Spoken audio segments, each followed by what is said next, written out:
大家好，我是小美。今天用鸡胸肉分享美食。先将鸡胸肉逆着纹路切成薄片，再切成细丝。全部切好后装入碗中，加入1小勺盐、1勺料酒、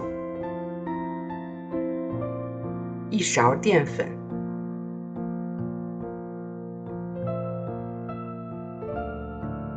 搅拌均匀。最后再加入一点食用油，继续搅拌均匀就可以了。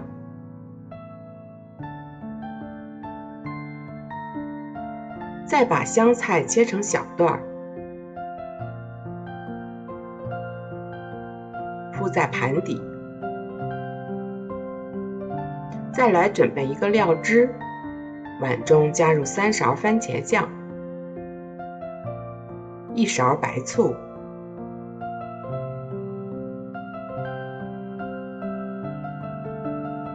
1勺白糖，适量的清水，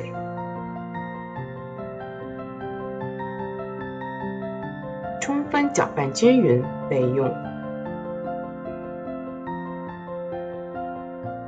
锅中倒油，油温4成热，倒入鸡丝，用锅铲迅速的划开，炒至鸡胸肉变白，倒入调好的料汁，翻炒至料汁浓稠就可以了。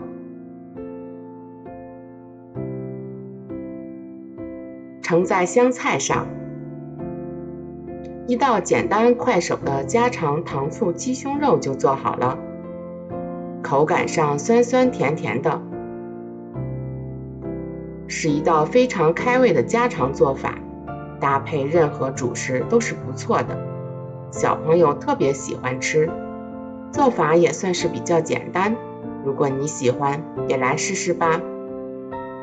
我是小美，喜欢我的视频记得订阅、关注、开启小铃铛，小美食轩会不断更新视频，谢谢您的支持。